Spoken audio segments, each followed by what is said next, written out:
Hey guys, in this video, we'll go over how to take screenshots in Faceapp.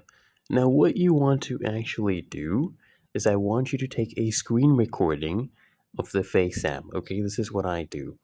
And then after you've taken a screen recording, by the way, if you don't know how to do one, you can just slide here to the bottom, okay? And then you choose this option. As you can see, I'm currently screen recording this icon right here.